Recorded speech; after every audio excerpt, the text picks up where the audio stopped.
Peuple d'Afrique, peuple du monde libre, recevez nos salutations. Bienvenue sur African TV, une filiale de Gandhi Malian TV. Aujourd'hui, nous abordons les thèmes. Quel thème va nous permettre de découvrir les différentes possibilités de sortir de ces pièges de carburant tendus au Mali. Lesquels pièges d'ailleurs, c'est un piège non seulement monstrueux, mais il s'agit d'un piège terroriste, parce qu'il s'agit des actes de terreur. Cette fois, les groupes terroristes en débandade, en déroute, ne s'attaquent pas, n'osent plus s'attaquer aux positions des FDS, c'est-à-dire les forces de défense et de sécurité du Mali, mais commencent à s'attaquer à des cibles molles qu'on appelle, qui sont des cibles civiles, c'est-à-dire des civils qui conduisent des camions citernes et autres. Et pour décrypter, pour découvrir l'ampleur du complot, nous avons invité 3 experts de haut rang. À ma droite, vous avez, comme d'habitude, Dr Mamadou Sylla Traoré, qui aura son bonjour pour vous. Et à ma gauche, nous commençons par, il est à sa toute première émission. Il s'agit de l'expérimenté, un historien, Sékou Samem Touré, et il aura le temps de se présenter également. Et pour terminer, c'est le doyen qui nous accompagne comme d'habitude depuis le début de cette émission intitulée Parole aux Africains. Docteur, bonjour et bienvenue. Bonjour, Monsieur Diawara.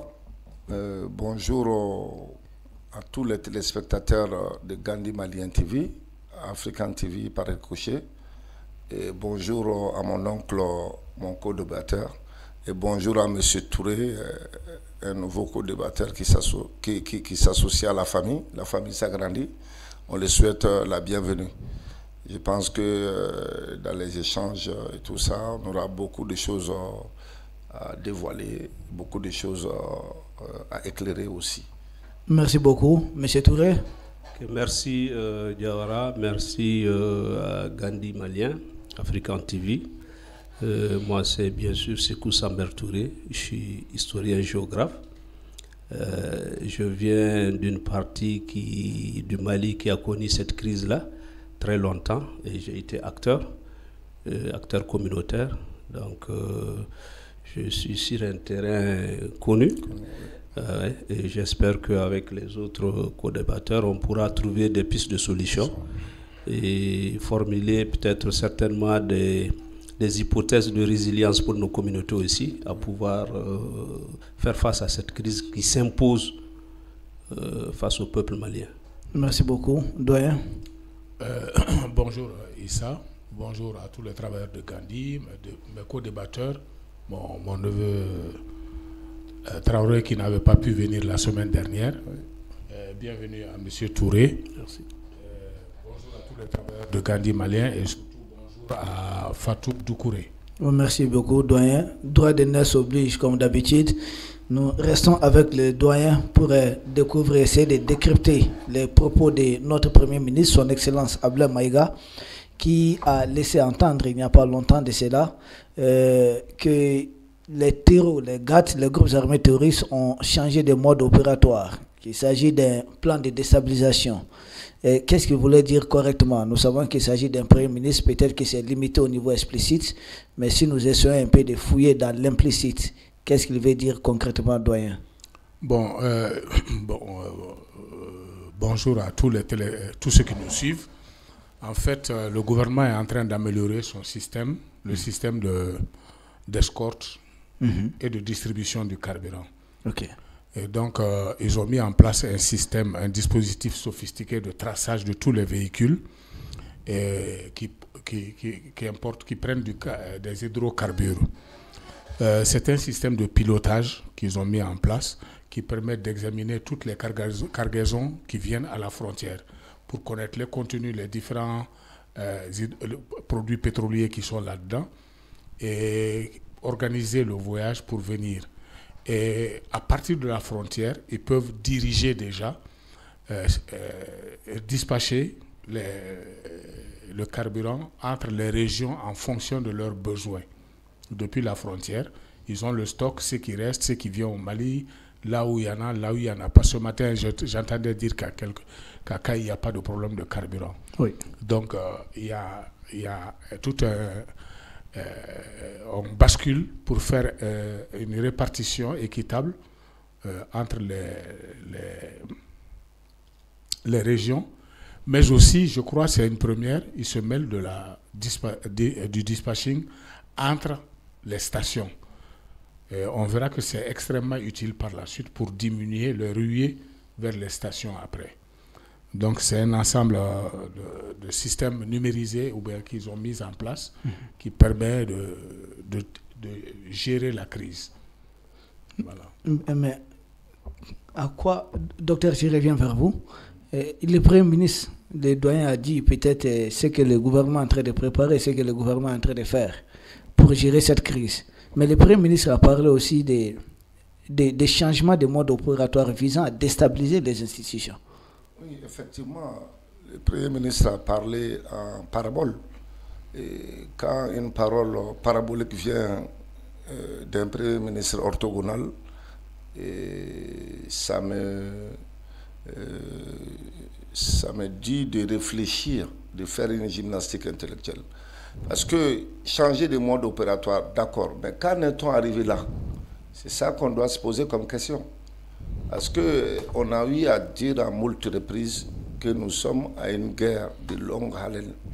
L'ennemi est en train de changer de mode opératoire, pas maintenant, je dirais pas maintenant, depuis un certain nombre d'années, parce qu'avant, c'était d'abord nos casernes qui étaient attaquées. On a pu trouver une solution, plus ou moins une solution à cela. Maintenant, on entend moins qu'une base militaire malienne a été attaquée, qu'il y a eu des morts et tout ça. Bon, on a les mauvais souvenirs de Gosago, de Soubanda et tout ça. Bon, et on en passe. Maintenant, ils ont leur logiciel à eux, ces gens-là. Ils ne vont jamais nous laisser tranquilles. Raison pour laquelle, moi, je suis médecin, nous sommes dans, comment ça s'appelle, la prévention plutôt, que dans la réaction. Nous sommes dans la prévention parce que même quand une épidémie éclate quelque part, il y a un système qui est directement mis en branle pour pouvoir vraiment endiguer le mal à un certain niveau. Mais souvent, nous, nos autorités attendent souvent que des choses se passent et on réagit après. Et souvent, ça met un peu notre effort en retard. Mais de toutes les façons, c'est pas mal en soi. Et cette histoire-là aussi, il ne faut pas que les populations comprennent que c'est une histoire d'État, quoi. Non, c'est une histoire de l'État. Je ne sais pas si les gens comprennent bien, je parle sous le contrôle de mon oncle juriste. C'est l'État comme tout le monde pris individuellement. Donc, s'ils changent de mode opératoire, nous aussi, on doit changer de mode opératoire vis-à-vis d'eux. Parce que je disais sur ce plateau que nous sommes en guerre et que dans la guerre, tous les coups sont permis. Et ils ne nous entendent pas, hein, parce que là, toutes les guerres pratiquement du monde sont les guerres de l'énergie. Un pays qui n'a pas d'énergie, c'est un pays qui s'arrête, quoi. Ça, c'est logique. Même quand on voit les États-Unis faire la guerre en Irak, faire la guerre à Kadhafi, au Venezuela, c'est pour vraiment l'énergie, le pétrole. Le pétrole est indispensable l'énergie est indispensable pour le développement de tout pays. Maintenant, ce secteur-là, c'est le secteur qui est là, qu'ils ont essayé de frapper à plein cœur.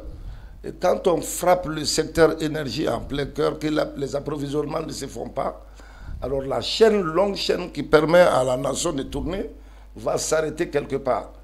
Et ça, dans leur arrière-pensée, peut-être il y aura une révolte et ils ont leur logiciel de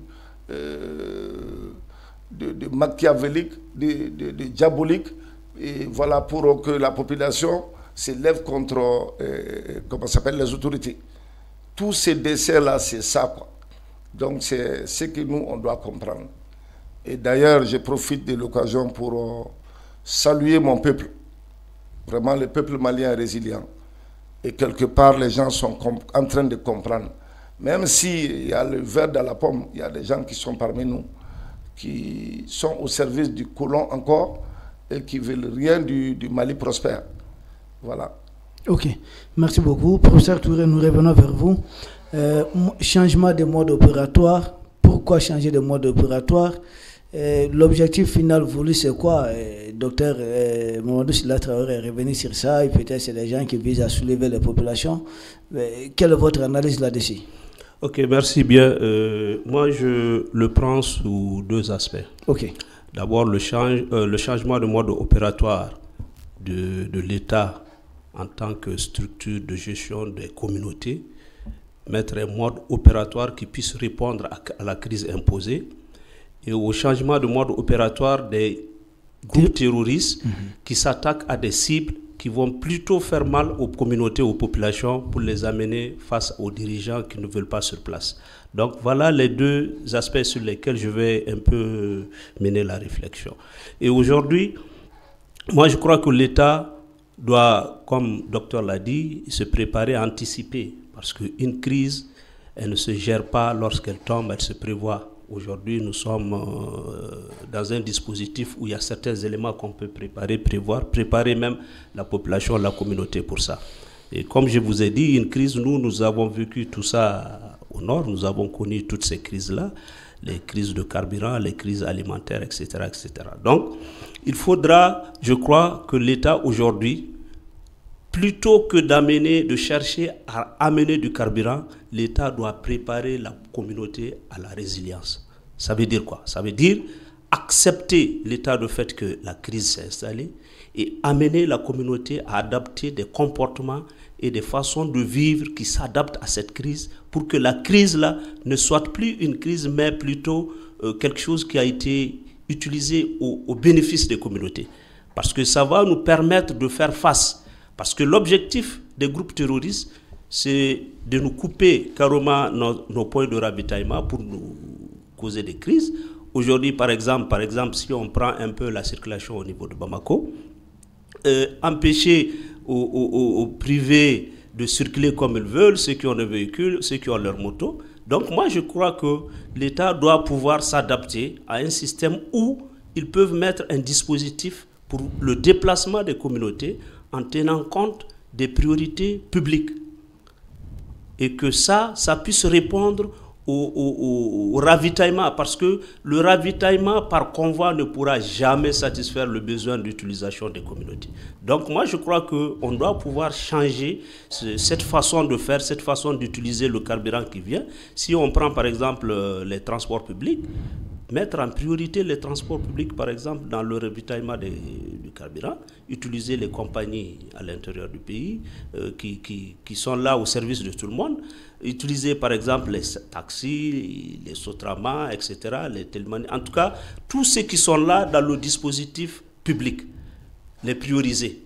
Et aux Maliens de comprendre que désormais, face à cette crise, nos véhicules, on doit pouvoir les garer, parce que c'est ça la résilience, c'est ça contribuer à l'effort de guerre. Ne pas amener l'État à fournir des efforts qui lui paraissent plus difficiles face au type d'ennemi qu'il a.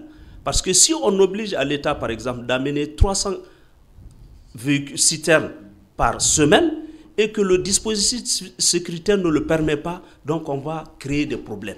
Maintenant, dans ça, si on essaie de changer notre façon de vivre, en l'adaptant aux besoins juste d'aller au service, aller dans les endroits en tout cas où les gens vont mener librement leurs activités et que ce déplacement est lié désormais au transport en commun en priorité, je crois qu'on pourra tous se déplacer, aller, le citerne de camion qui viendra, qui va servir 20 cars, et les cars pourront transporter 50, 60 personnes et les amener et revenir. En tout cas, l'essentiel sera utilisé en matière de déplacement par les transports publics. Ça, c'est un premier aspect en termes de mode opératoire sur lequel, en tout cas, j'ai réfléchi par rapport à ce que le PM a dit.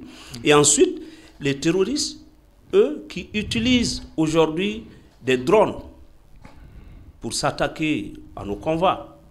Parce qu'ils ont compris qu'aujourd'hui, l'armée est arrivée à un niveau où on ne peut plus faire face directement à l'armée. Donc, ils changent de mode. S'ils changent de mode opératoire, à la population aussi de changer de façon de vivre pour permettre à ceux qui sont chargés de la sécurité de pouvoir s'adapter aux réalités du terrain et qu'ils puissent mieux les traquer. Parce que si on exige trop de choses à l'État, parce que quand ça ne va pas, s'il y a un peu d'eau à utiliser, je crois qu'il faut aller par les besoins nécessaires. Avant de se laver, il faut boire. Il faut s'assurer qu'on arrive à boire toute la journée. Donc, moi, je dis que c'est un peu comme ça. Et quand il y a peu de nourriture, je me dis, sur 24 heures, il faut essayer de voir le juste milieu. À partir de quel moment on peut manger pour faire face aux 24 heures. Donc, pour moi, c'est comme ça un peu que l'État doit pouvoir amener la population à comprendre que de les faire croire qu'ils peuvent être servis en carburant comme si c'était dans une situation normale. Ça va être difficile. Et si la communauté, la population continue à penser que l'État pourra, en tout cas avec l'escorte, les ravitailler, ça va être difficile. Ok, ça va être difficile, doyen. Je voudrais dire que sur le plan structurel, ils ont mis en place ce ils ont appelé le CIGCC. C'est le groupement interministériel pour prévenir les crises et les catastrophes. Ok. Donc c'est une structure qui va statuer en permanence pour régler ce genre de problème. Donc ça veut dire que c'est déjà quelque chose qui est pris en compte sous la responsabilité toujours du Premier ministre. Sur le travail technique, peut-être que les techniciens vont se regrouper pour le faire, mais c'est toujours sous l'égide du Premier ministre. Voilà. Bon,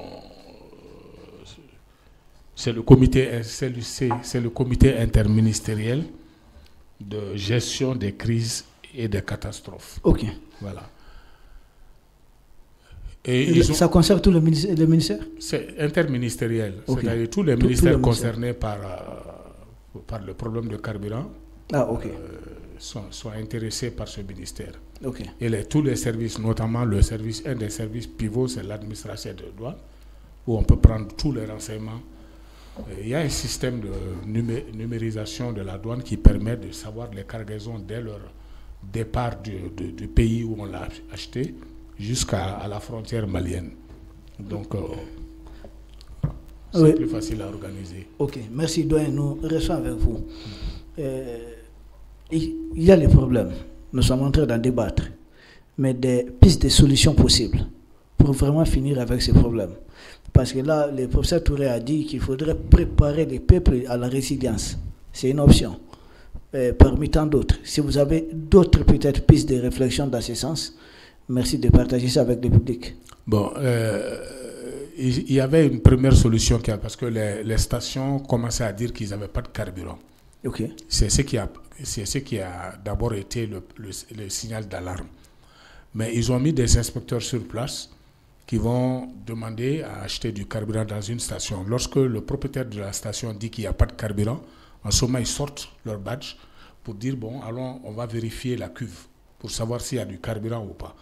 Donc aujourd'hui, je crois que ça, c'est un problème résolu.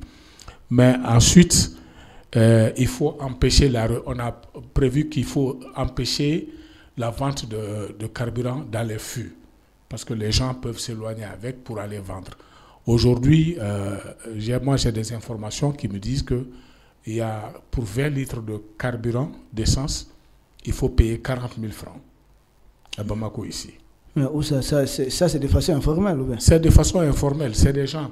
Parce qu'il faut surveiller les choses. Je crois que les inspecteurs doivent tous les jours jauger le niveau du carburant pour savoir ce qui reste là-dedans et peut-être surveiller un peu. Parce que les gens peuvent sortir le carburant la nuit, remplir des fûts et puis qu'ils envoient vendre par ailleurs.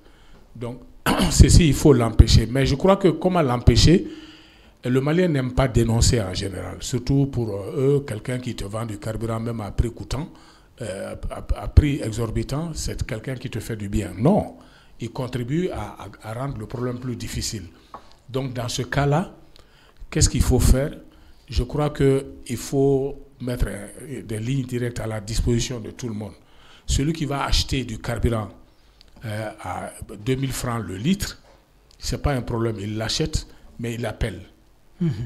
Il appelle, il indique la personne qui est en train de vendre ça, et en ce moment, les agents se déploient pour arrêter la personne. Dès lors qu'il est arrêté, celui qui l'a acheté à 2000 francs, tu te présentes, il te rembourse tes 2000 francs, tu bénéficies du carburant et lui, on le conduit. Je crois qu'il faut être très ferme dans ce genre de choses. Lorsqu'on aura fait ça une fois, 2 fois, parce que si tu ne sais pas qui vient t'acheter du carburant, tu es attiré par l'appât du gain, facilement tu vas tomber dans le panneau. Et ça, c'est une possibilité que moi je suggère. Ensuite, il faut accorder, comme il l'a dit, la priorité aux usines et aux transporteurs. Parce que le transport en commun peut faciliter les choses. Les usines aussi, qui ont besoin de carburant pour tourner, il faut leur faciliter. L'armée aussi, les hôpitaux, quand il n'y a pas de courant, il faut les groupes électrogènes, il faut leur faciliter l'accès au carburant. Ensuite, il faut procéder à comme ils sont en train d'avoir une vue d'ensemble sur tous les stocks qui viennent, ils peuvent faire l'état de la situation du carburant et les besoins dans chaque région. Maintenant, une ville comme Bamako, ils doivent recenser toutes les stations et procéder à la répartition entre les stations, mais qui seront servies au même moment. C'est-à-dire, on ne va pas servir telle station, ensuite on va aller à telle autre. Les gens auront tendance à courir de là à là-bas et il y aura toujours des attroupements. Mais si toutes les stations sont servies à un temps T ensemble, ça permet aux gens de ne pas se disperser. Oui. Et je crois qu'il faut veiller à ça. Ensuite, il faut rendre la tâche un peu facile. Les policiers doivent être aux abords des stations. Parce qu'il y a des attroupements devant les stations à telle enseigne qu'ils empêchent la circulation. Ça, il faut y mettre fin. Il y a plusieurs peut-être façons. On trouvera bien une stratégie pour faire entre les rangées un espace. On laisse passer 20 véhicules qui vont se servir. Après, on laisse passer. Les autres sont alignés. On amène 20 autres. Moi, je suis là où je suis dans un cul-de-sac. Je ne peux pas sortir de chez moi. Je suis obligé, pour rentrer chez moi, de dépasser le virage de Daoudabougou, d'aller à Sogoniko, de tourner pour rentrer dans mon quartier et revenir au même point. Il y a 3 jours, je suis dans le comité de dépouillement des plaintes de la prochaine EID. Nous travaillons de 9h à 14h. 3 fois, je suis obligé, quand je sors de chez moi, pour atteindre le goudron de la Tour de l'Afrique, je ne suis pas à plus de 500 mètres.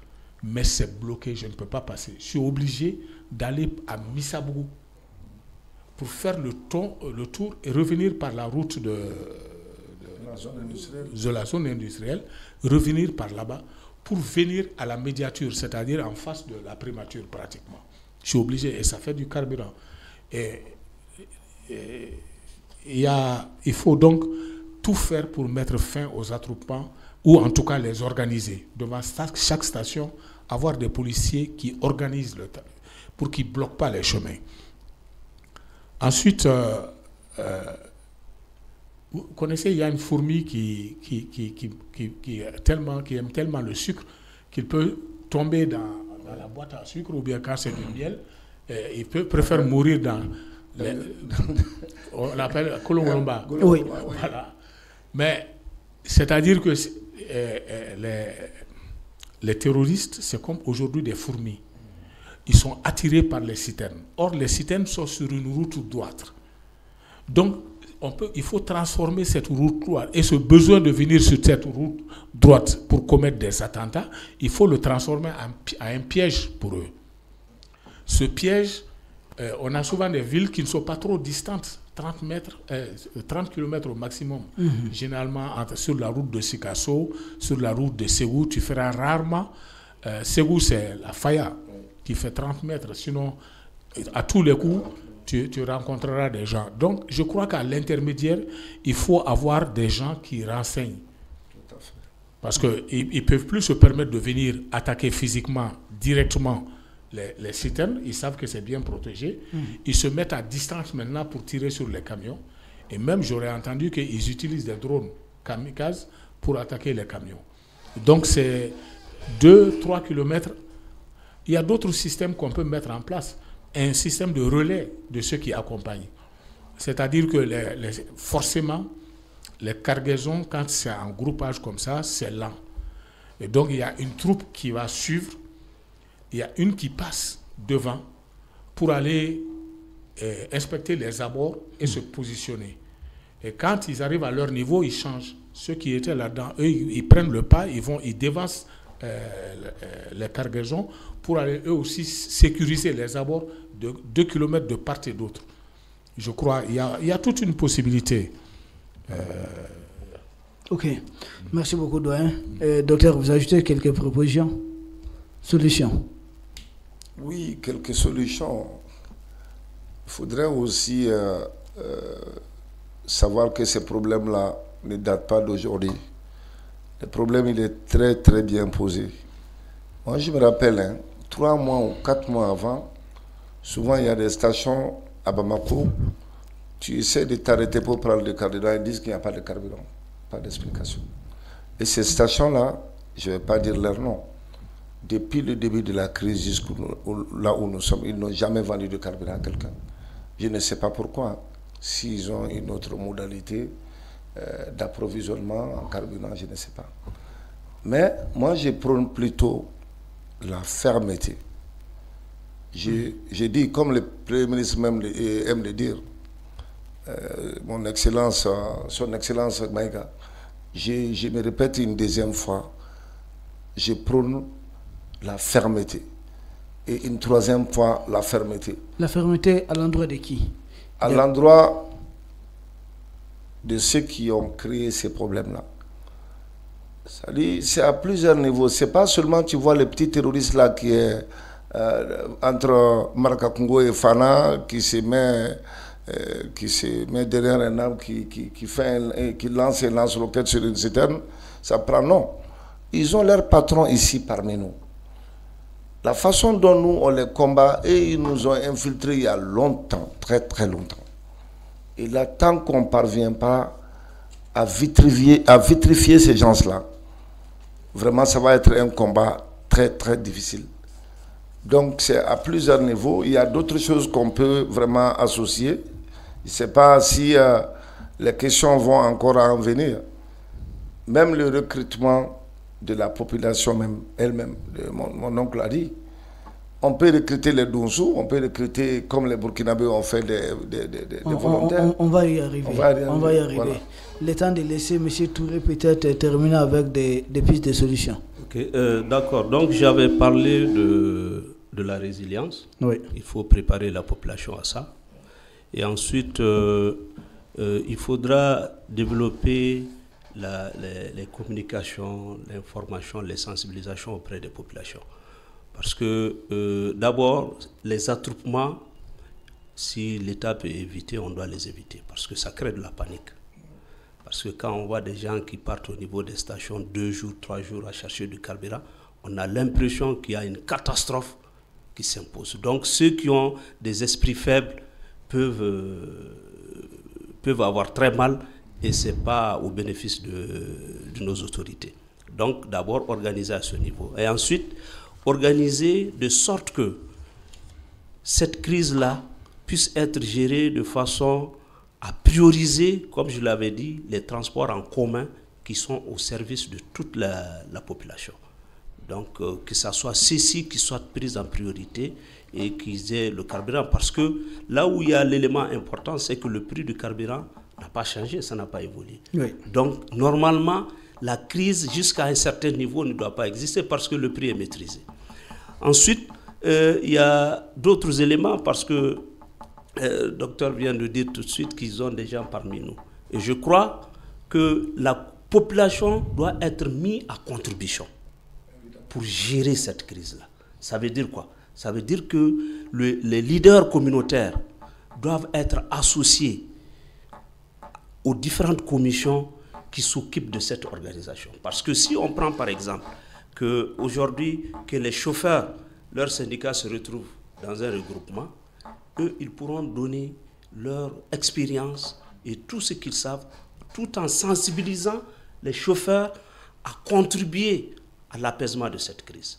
On prend les jeunes, on prend les femmes, eux tous, lorsqu'ils sont responsabilisés pour gérer, ils pourront par ailleurs sensibiliser ceux qui sont derrière eux pour accepter d'abord la crise. Parce qu'on pense que c'est une faiblesse de l'État. Non. L'État était déjà dans cette crise. Et nous, par exemple, au Nord, en exemple, quand la crise de carburant a atteint un niveau et que nos agriculteurs ont commencé à souffrir de ça, nous avons développé le système de gaz pour les motopompes. Donc, on a demandé à tous nos producteurs de changer leur carburant en carburant de gaz et ça diminue la consommation et le déplacement, et le carburant peut être utilisé ailleurs et ça ne pourra pas aller encore dans des zones où ces mêmes terroristes pourront récupérer et utiliser. Donc nous avons pensé à changer de système et à diminuer la consommation du carburant. Ça c'était à Gao. Ça c'était à Gao. Donc on a demandé à tous nos producteurs, parce que pour certains périmètres irrigués par exemple, il faut beaucoup de puits de carburant pour pouvoir mettre le moteur en marche, pour pouvoir produire. Mais quand c'est sur le gaz, par exemple, si je te prends un petit calcul tout de suite, quand on prend les 12 kilos de gaz, et par rapport à qui peuvent faire 20 jours pour une utilisation de 5 litres par exemple par 2 jours, quand vous calculez, vous allez voir que là où on utilise 12 kilos de gaz, il te faut 110 litres de carburant. Donc avec une bouteille de gaz, tu vois que tu diminues. Et maintenant, les 70 litres là pourront servir par exemple les cars, les ambulances, pour les permettre d'être permanemment en mouvement et pour la population. Et éviter que le prix n'augmente, le prix d'utilisation des transports en commun. Parce que là, l'État doit faire énormément attention pour éviter qu'en plus de la crise, que le prix augmente et là, la population risque d'être frappée 2 fois. Et ça, c'est pas bon. Donc, il faut faire en sorte que là où l'État arrive à maîtriser des responsabilités qui reviennent à l'État, que l'État puisse gérer ces situations-là.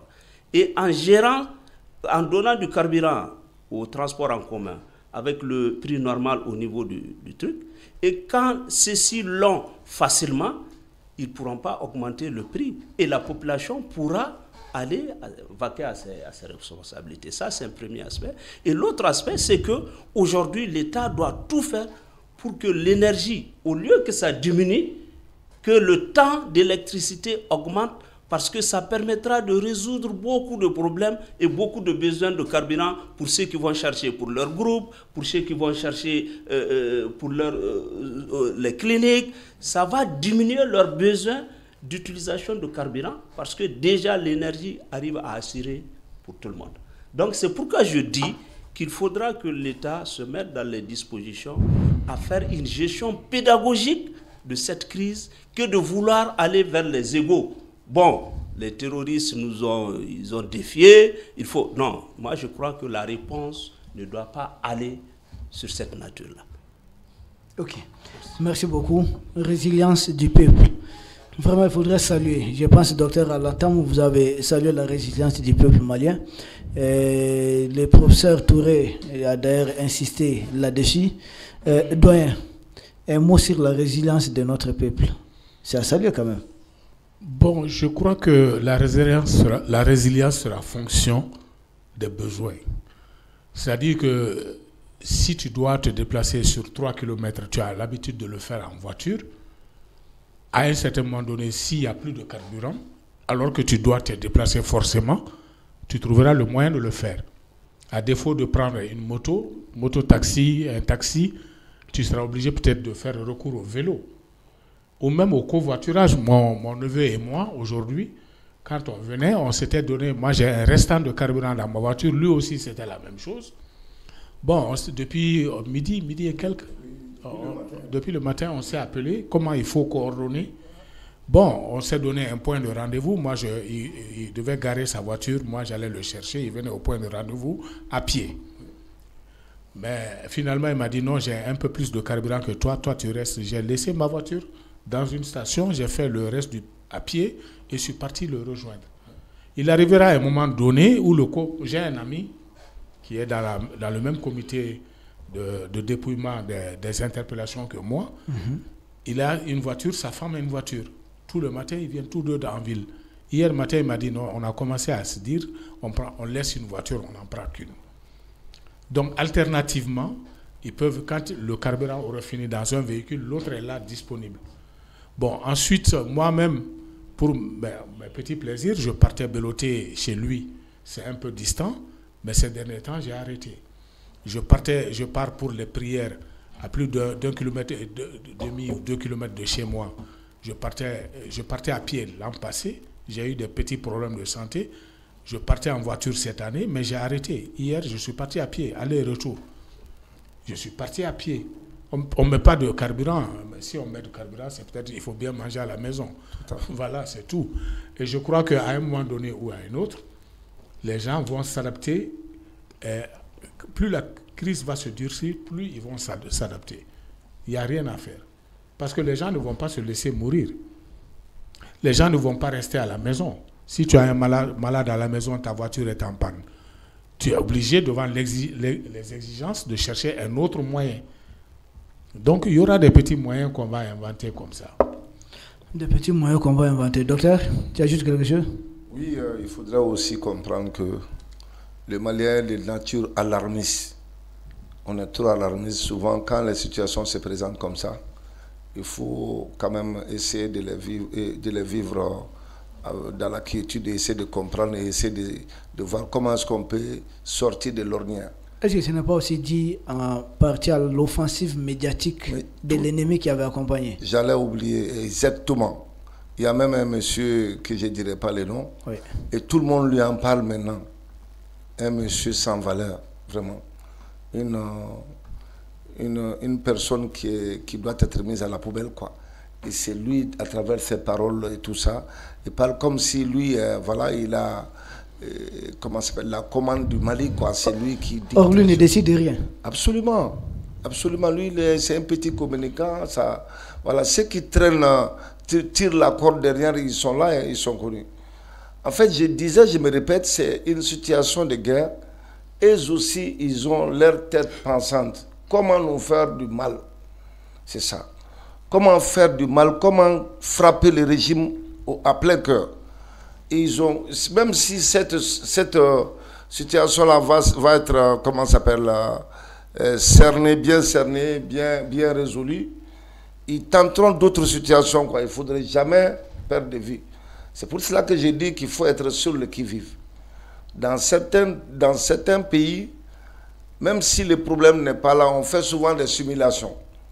Et nous aussi, des conseillers qui sont près des décideurs, ils doivent aussi penser à certaines choses et à conseiller dans certains sens. Parce que voilà, c'est le carburant aujourd'hui. Demain, il ne peut pas aller brûler les champs à l'office du Niger. Que les bons Dieu nous en gardent, quoi. Essayer de créer la famine. C'est des gens qui ne sont pas bons. Ils l'ont tenté toujours. Voilà, ils ont toujours tenté, voilà. Donc ça veut dire quoi? Ça veut dire que nous, on doit être toujours dans dans la prévention.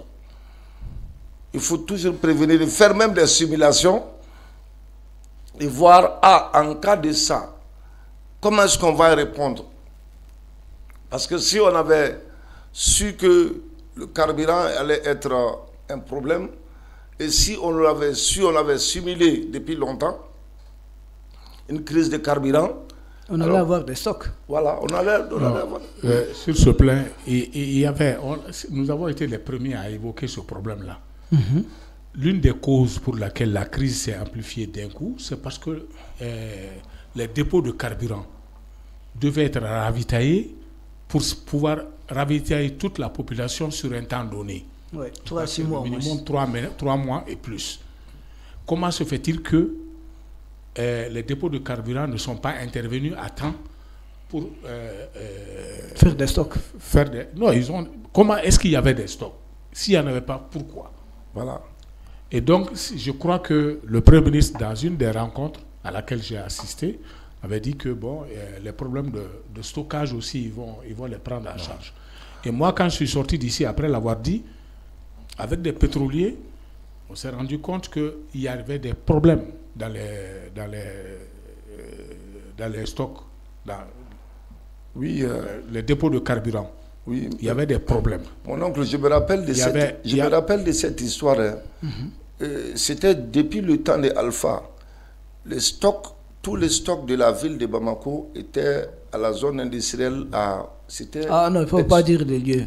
Bon, il y en a aussi derrière le fleuve. Non, avant ça, parce que le stock pratiquement tout le stock de Bamako, c'était là-bas. C'est mobile ou je ne sais pas trop. C'est là où on a créé après, on a éloigné ça là, parce que ça, ce n'était pas étatique. On a créé une structure étatique près au village de Sénou, là. Ouais, là où il y a après la Tour d'Afrique, voilà, la bifurcation aéroport, l'ancienne route de l'aéroport et Sénou. À l'angle même, quoi. Non, je vois. Voilà, c'est contigu à... Je vois. Exactement. Bon, moi, je ne peux pas comprendre. Parce qu'au Mali, on va s'en vouloir éternellement. On crée des choses sur papier. Tout le monde est content. On s'est dit, voilà, et on a créé une société qui va nous permettre d'avoir du pain chaud tous les matins. La société commence, au bout de 3 mois, il n'y a pas de pain. 4 mois, il n'y a pas de pain, on trouve une autre alternative. Et cette société-là, on la met derrière. Et elle va, peut-être, ses objectifs vont servir à la société. Parce que la société ne va plus servir à rien. C'est ce qui est arrivé, malheureusement. Quand on fait des choses, il faut bien les faire, il faut qu'il y ait un suivi. Et voilà, à qui la faute maintenant? Des responsabilités doivent être situées. Si on doit punir, on doit punir. C'est ce que je dis toujours.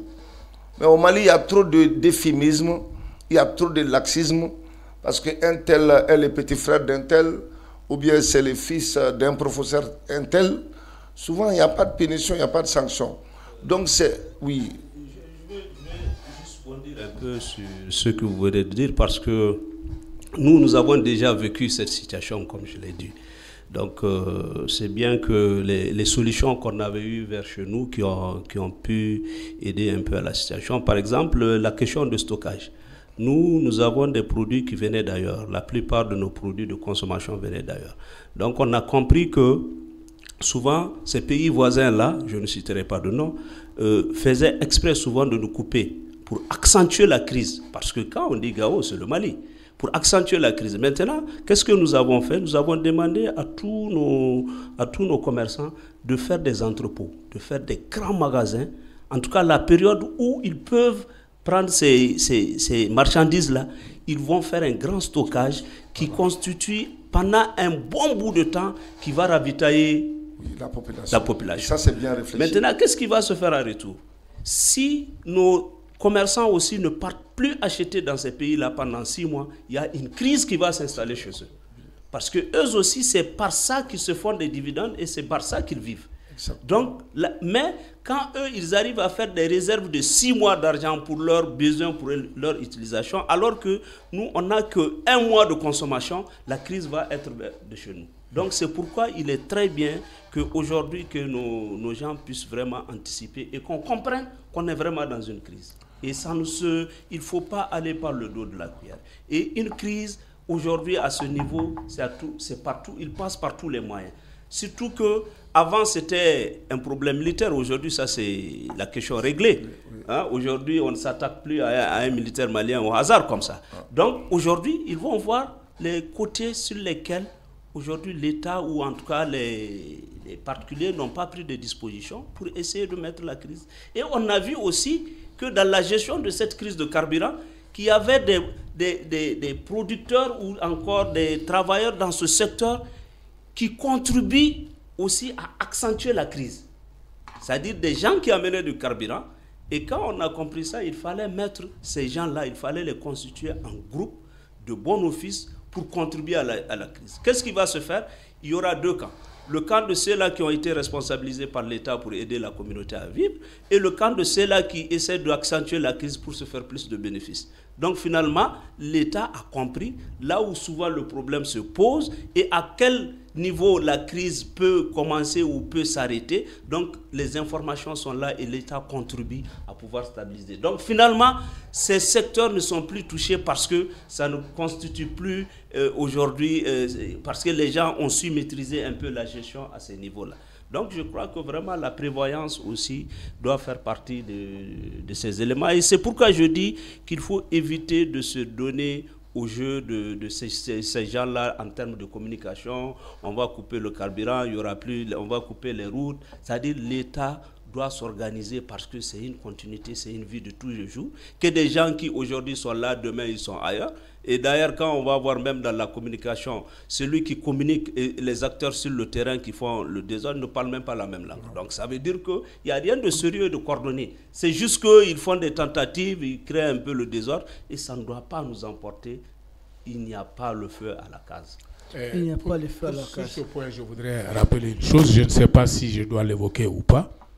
Quand j'étais chef de division des bureaux de douane, oui, si vous permettez, vous devez vous glisser quelque chose, peut-être vous allez tout ramasser à la fois. Oui. Parce que je pense à l'époque où vous étiez en activité, quand paix à son âme, le président Amadou Toumani Touré, il avait laissé entendre qu'il y avait des plantes là-bas à partir desquelles on pouvait aussi produire des carburants. Le professeur Touré, c'est un historien. Et nous savons peut-être que pendant la Deuxième Guerre mondiale, à peu près la moitié des carburants d'Hitler, c'était des carburants qui étaient des carburants synthétiques. C'était produit autrement. Ça ne venait pas des sous-sols. Ou quelque chose comme ça. Ouais, une plante comme ça. Et je sais aussi qu'il y a quelqu'un qui nous a approché une fois, qui avait un projet. Et je crois d'ailleurs c'est en cours, qui doit produire aussi des carburants à partir des déchets. Est-ce de telles initiatives aussi, il ne faut pas... Voilà, c'était ça. Vous savez, le problème du Mali, c'est le sérieux dans les projets. Quand quelqu'un amène un projet qui est viable, il est dérangé par toutes sortes d'interventions. Des gens demandent qu'il soit associé à son projet, qu'ils aient des parts dans sa société. Et ça fait 5 ans quand même que ça traîne. Mais ce n'est pas le seul. Le projet pour Euphésia ou quelque chose comme ça, c'était des graines qui devaient être utilisées pour extraire du carburant. Ce projet avait été mis en place, on ne sait même pas ce que c'est devenu. C'est ça notre lot quotidien. Il y a des projets qui sont très bons, on les met en place, mais il y a tellement de pièges que finalement la personne finit par se décourager. Même l'énergie, c'était ça. Il y avait des gens qui avaient le projet d'amener de l'énergie, mais on les a tellement bousculés. Ce que je voudrais rappeler, c'est que quand j'étais à Sikasso, il y avait un projet pour installer un dépôt à Sikasso, sur la route de Loulouni. Moi, j'ai fait des visites là-bas. L'intéressé il a commencé à faire des investissements. Okay. Mais on l'a tellement bousculé, tellement, je m'excuse du terme, emmerdé, jusqu'ici, il est tombé. Finalement, on l'a lessivé, lui a créé des problèmes partout, dans les banques et autres, que finalement, même ce qu'il avait, il les a perdus. Aujourd'hui, son dépôt aurait été fonctionnel, Sikasso aurait eu moins de problèmes. Et il y aurait eu moins de pression sur Bamako. Mais il n'y a pas 6 mois, on s'est vu, on a échangé, mais il a eu tellement de problèmes. Tout ça parce que quand on a ouvert le problème de dépôt à des privés, on a voulu en faire un monopole. C'est ce que je crois. Je ne suis pas tout à fait au fond du problème, mais j'ai été témoin de la souffrance de ce monsieur parce qu'il voulait créer un dépôt. Et ça, c'était à Sikasso. J'ai été dans ce dépôt-là, les installations, on a commencé à les visiter et tout, mais ça n'est pas allé bien loin. On lui a créé toutes sortes de problèmes. Ça, c'était... j'ai trahi peut-être un secret de service, mais c'était une mauvaise expérience. Ok, voilà. Merci beaucoup. Docteur, oui. Dans ce genre de situation, il y a des erreurs qu'il faut éviter. Et le professeur Sékou Samen Touré, il vient de rappeler ça d'ailleurs, qu'il faudrait faire attention de ne pas se livrer au jeu de communication des terreaux et leurs sponsors étatiques. C'est-à-dire quoi? On va couper le carburant, donc nous aussi on va amener ça peut-être par tous les moyens, comme ça, c'est livré à une sorte de jeu de ping-pong. Il y a beaucoup d'autres erreurs peut-être qu'il faudrait éviter. Parce que l'État est très fort. On ne va pas rabaisser l'État à la dimension de ces bandits de grands chemins. Oui. Et quelles sont d'autres erreurs que les populations ou les autorités peut-être doivent éviter?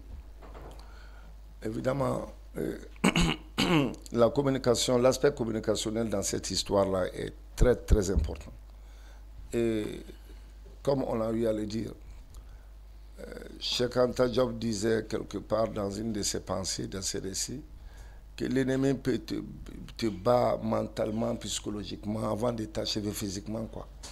Quelqu'un qui communique, toi tu dois livrer combat. Par exemple, je dois livrer combat avec un professeur Touré. On vient me dire, fais attention, sa main gauche là, si ça s'il t'obtient un coup de la main gauche, c'est fini pour toi. Donc là, déjà, mon esprit est cerné par ça. Je vais penser qu'à la main gauche de Touré, même si Touré ne frappe pas bien avec la main gauche, là, il frappe avec la main droite. Je vais essayer de contrecarrer la main gauche. Et lors du combat, il me donne un coup fatal. Pas de la gauche, mais de la droite. Et je suis évanoui KO. Il faudrait faire extrêmement attention. Il ne faudrait pas aussi répondre à ces gens-là. Souvent, le silence aussi est une réponse, quoi. Évoluons, adaptons nos stratégies, mais dans le secret absolu. Et ils ne voudront jamais pouvoir tirer quelque chose de ça. Parce que quand, je donne un exemple, quand deux équipes jouent aussi sur un terrain de football, quand l'arbitre siffle seulement, aux 5 premières minutes, les deux entraîneurs savent quelle est la technique adoptée par l'autre. Alors, quels sont les avantages, quelles sont les insuffisances, lui, il va mettre ça en branle. Quand il parle comme ça, on va brûler des cars, on va faire ceci, on va faire cela. Évitons, disons à tous ceux qui communiquent, même ceux qui sont du côté du gouvernement, de ne pas les répondre. Parce qu'un message de communication a de la valeur quand tu atteins une certaine population et quand le message a un feedback. Maintenant, il y a un feedback parce que tous les gens, ceux qui font les messages là, ils entendent eux aussi. Ils utilisent les mêmes réseaux sociaux que nous. Ils disent que ce que j'ai dit, ça a de l'importance, donc ça porte fruit. Il faut faire extrêmement attention que les autorités prennent des dispositions à cela et de laisser seulement la communication aux autorités et d'être derrière eux. Et je pense que c'est la meilleure des choses. Et de dire à la population aussi de se calmer, d'avoir cette bonne attitude qu'ils ont adoptée dès le début, que les temps sont un peu difficiles, mais tout n'est pas sombre, quoi. Ça, c'est un moment de difficulté, parce que quel que soit un pays, quel que soit même une personne, même une famille, tout n'est pas rose, hein. Il y a des moments de difficulté. Donc, il faut les gérer et les surpasser et regarder devant soi. Voilà, c'est ça, en fait, ce que je voulais dire. Oui, mais professeur Touré, est-ce que ça ne pose pas la question de la maîtrise, surtout des canaux de communication aussi? Parce que nous voyons, là c'est bien dit, les GATT, les groupes armés terroristes, utilisent les mêmes réseaux sociaux. C'est-à-dire c'est Facebook, voilà, après on a ça sur TikTok et autres. Ça ne pose pas de problème? Est-ce qu'on n'aura pas... On ne doit pas avoir la possibilité de pouvoir dire à Facebook, attention, ça c'est la communication des terroristes, ça doit tout de suite descendre. Si vous voulez de continuer peut-être à fonctionner au Mali ou autre, est-ce que ça ne pose pas un problème? Est-ce qu'il n'y a pas un fossé entre l'État et puis tous ces réseaux qui sont installés, qui continuent parce que les terroristes ne communiquent uniquement, je dis bien exclusivement, que par les réseaux sociaux? Est-ce qu'il ne faudrait pas envisager quelque chose aussi? Ok, à ce niveau, effectivement, l'État doit avoir un contrôle. Ceux qui abritent ces sites-là, oui, l'État doit pouvoir travailler avec eux pour que n'importe quel message ne passe pas. Oui. Parce que ce n'est pas tous les messages qui sont adressés. D'ailleurs, les messages, la plupart du temps, ces réseaux qu'ils utilisent, c'est des messages qui sont adressés aux communautés, aux populations. C'est pour eux créer la panique chez eux. Parce que c'est seulement à leur niveau aujourd'hui qu'ils peuvent avoir l'arme fatale de vaincre l'État. Donc c'est pourquoi il passe. Donc l'État doit pouvoir contrôler ce niveau. Ça, c'est un premier aspect. Le second aspect, c'est que les communicateurs même qui aident, ou en tout cas de façon libérale, qui appuient l'État, doivent faire très attention. Parce qu'il y a information et il y a communication. Parce que quand on mélange ces deux-là, on risquera de travailler plutôt pour ces groupes armés terroristes que de servir leur communauté. Parce que l'État informe la population. Mais à ceci peut-être de communiquer, c'est-à-dire de rentrer dans les explications de ce que l'État dit et de rester dans le strict détail de ce que l'État dit.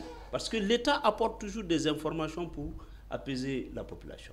Maintenant, quand on rentre à certains niveaux, et surtout quand on ne maîtrise pas le sujet, on risquera plutôt de créer une panique auprès de cette population. Donc l'État doit pouvoir vraiment contrôler. Et nous sommes dans une crise. Et en période de crise, l'État doit pouvoir contrôler les canaux de communication, les canaux d'information, les canaux, en tout cas, tous les niveaux où l'information peut être portée au niveau des populations ciblées. Donc l'État doit pouvoir intervenir à ce niveau et dire, attention, ce type de messages, il faut les arrêter. Ce type de propos, il faut les arrêter. Parce que il y a des mots, une fois utilisés, tout de suite, le site doit savoir que c'est un type de message qui risque de faire peur à la population. Oui. Si ceci, en tout cas, parce que la plupart de ces gens-là, ceux qui gèrent ces canaux-là, ils sont de l'autre côté. Oui. Ils sont de l'autre côté. Et eux, peut-être que si vraiment ce n'est pas pour faire l'affaire de ces gens-là, doivent pouvoir composer avec l'État malien et préserver les communautés. On peut ne pas aimer un État, mais quand même les communautés, les populations, ils doivent être préservés. Aujourd'hui, dans cette crise ou dans toutes ces menaces que ces groupes armés prennent à travers ces réseaux, c'est les femmes, les enfants, les personnes vulnérables qui sont plus exposées. Parce que c'est eux qui créent la panique chez les autres. Quand on va voir les femmes, les enfants dans des situations difficiles, c'est là où les autres vont avoir la peur. Donc, il faudra qu'on arrive vraiment à contrôler les messages qui passent. Quel message doit passer, quel message ne doit pas passer. Je crois qu'ils doivent vraiment contrôler à ce niveau. Doyen, votre sagesse est interpellée. Bon, la communication, de toute façon, c'est notre stratégie de communication. Stratégie de communication, la communication, c'est déjà un pas essentiel des affrontements. Okay. La guerre ne se joue pas sur le terrain avec des fusils seulement. En premier lieu, ça se joue au niveau de la communication. Une bonne communication permet de réduire les problèmes. C'est pourquoi moi je pense que si vous avez, avec cette histoire de carburant, de raréfaction de produits pétroliers, on est en train de voir poindre l'éternel thème de la négociation avec les terroristes. On travaille au corps, le corpus populaire. C'est le moment où on sort ce thème-là encore pour dire qu'il faut négocier. Mais comme l'a dit un de vos confrères, et comme je l'ai pensé toujours, l'une de nos premières émissions ici, okay. C'était un ancien Premier ministre qui disait de négocier. Oui, oui. Vous vous souvenez? Oui, très bien. On avait dit, bon, ben, le Premier ministre, il ne faut pas l'insulter, mais on lui demande, il y a un certain nombre de questions à lui poser. Malheureusement, même hier soir, je crois sur un plateau, quelqu'un était en train de sortir cette antienne de négociation avec les terroristes. Maintenant, la question essentielle que moi, je ne sais pas, nos propres communicants qui les affrontent ne leur demandent jamais, mais négocier, qu'est-ce que tu vas céder? La simple question, qu'est-ce que tu veux céder? Nous avons négocié depuis des années. Il y a eu des accords à n'en pas finir. Et chaque fois, on revient au même point de départ, alors qu'on concède des choses. Maintenant, est-ce que tu es certain que c'est eux qui sont nos interlocuteurs, ou est-ce que tu sais s'il y a d'autres personnes au-delà d'eux qui, en réalité, sont les véritables commanditaires? Il y a un ensemble de questions comme ça. Il faut poser à celui qui dit, bon, il faut négocier. Mais ce que je fais remarquer, c'est qu'aujourd'hui, on est en train de ressortir ce vieil argument pour dire, parce que c'est quelque chose pour accompagner la crise. Pour renforcer ce que le doyen a dit. Et chaque fois que ces gens-là commencent à porter du coup à l'armée malienne ou frapper l'État dans son cœur ou dans quelque chose, pensant être en situation de force, ils apportent toujours cette argumentation de négocier. Effectivement, négocier quoi? Avec qui? Pour céder quoi? On ne doit pas négocier avec ces gens-là. Mais ils ont, comme Issa, toi-même, tu le dis très souvent, ces gens-là ont un logiciel à eux. Ils ne changent pas. Ouais. Il faut être un peu... Ils adaptent ça simplement. Justement. Il faut être un peu intellectuellement constipé pour ne pas comprendre quoi. Ils font sortir la même chose. Ils te font sortir un chien. Ce chien, ils ne t'appellent pas, ils le font rentrer. Ils sortiront un autre chien, en tout cas beaucoup plus gros que l'autre là, et c'est en fait le même chien. Négocier quoi? Ce n'est pas eux qui tirent la ficelle, on le sait déjà. Si on ne connaît pas l'ennemi, alors on ne saura pas comment s'en prendre à lui. L'ennemi est très bien connu. C'est à nous de gérer l'ennemi et d'apporter comment ça s'appelle, des réponses adéquates à tout ce qu'il pose comme acte. Et c'est ça. On aura le salut que par ça. Ok. Et donc, ce que je disais, pour conclure, allez-y. C'est que, on l'avait déjà dit, il faut insister dessus, il faut être très ferme dessus. On avait enseigné, arrêter deux personnes à Caille déjà pour ça. Oui. La publication ou le partage. Par exemple, les citernes qu'on brûle, la publication ou le partage doit être sévèrement sanctionné. Sévèrement sanctionné. Si on doit mettre le monsieur, l'emprisonner ad vitam aeternam, il faut le faire. Ensuite, il faut éviter les citernes qui sont de passage, il faut éviter de les photographier et de donner leur emplacement. Tout ça, c'est des choses qui rentrent en ligne de compte. Douanier, ensuite, pardon, s'il vous plaît. Laisse le douanier. Non, s'il vous plaît, Issa. Je veux dire quelque chose d'extrêmement important.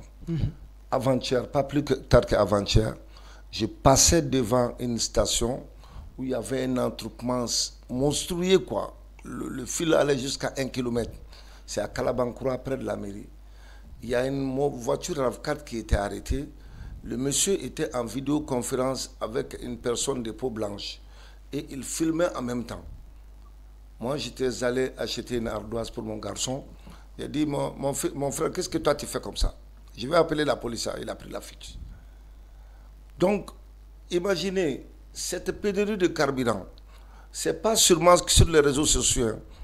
Tu prends toutes les chaînes françaises maintenant, les chaînes des médias mensonges. Ils ont fait même des plateaux. Ah, pénurie de carburant à Bamako, rien ne va plus. Tous les jours. Quand je suis en train de regarder la télé, je tombe sur ça, je les écoute même pas, je zappe quoi. Je regarde autre chose. C'est comme si, voilà, les problèmes du Mali, c'est leur problème. Ils sont contents que lorsqu'il y a du mal au Mali. Voyez-vous. Ok, merci. Le troisième point, c'est les interviews. Quelqu'un qui sort, il sort du diable Vauvert, il se met en scène, il parle, et puis tout le monde lui répond. Des personnes insignifiantes. Je crois qu'il faut éviter le partage, il faut éviter même de les écouter, il faut éviter de répliquer. Et si on doit répliquer, il y a une façon de répliquer. Une personne aussi encore plus insignifiante que lui qui lui répond. C'est ce stratagème-là. Donc, c'est pour répondre à tes questions, qu'est-ce qu'il faut faire en général en matière de communication. Merci beaucoup. Professeur Touré, nous allons encore sur un de vos terrains connus, parce que de plus en plus, sur les réseaux, nous attendons. Déjà, moi, j'en ai proposé, mais j'ai vu que la proposition aussi a été reprise à plusieurs niveaux. Il s'agit de la mobilisation des volontaires pour accompagner l'effort de défense et de sécurité. Parce qu'on constate que sur le terrain, il faut des volontaires pour aider nos services de renseignement dans ce sens. Il faut des volontaires pour aider nos troupes combattantes aussi dans ce sens. Vous qui, peut-être, vous êtes déjà sur un terrain connu du volontariat, votre analyse là-dessus? Ok, à ce niveau, je crois que le pays est en train de prendre trop de retard, quoi. Parce que quelque part, on s'est dit, est-ce qu'il faut accepter qu'on est en crise? Est-ce qu'il faut refuser qu'on soit en crise? Il faut comprendre aujourd'hui que ça ne va pas. C'est une réalité que ça ne va pas. Et lorsque ça ne va pas, il faut poser le problème et faire le diagnostic du problème. En faisant le diagnostic du problème, on pose les différentes hypothèses. Et c'est à la suite de ces hypothèses-là qu'on tente de trouver des solutions au problème. Aujourd'hui, la question sécuritaire fait que l'État ou nos forces de défense et de sécurité ont affaire à un type d'insécurité qui n'est pas une guerre classique. Ce n'est pas une guerre classique. Et par ailleurs, la formation classique répond peu à cette question-là. Et on était en train de discuter, je discutais avec le docteur quand il dit que s'il prend des pirogues, il faut prendre des pirogues. Et moi, je crois que la question du volontariat, qui d'ailleurs, je crois, parmi un de leurs communicateurs a même pris ça, Oui. parce qu'il sait que c'est là où ça peut faire mal. C'est là où ça peut faire mal.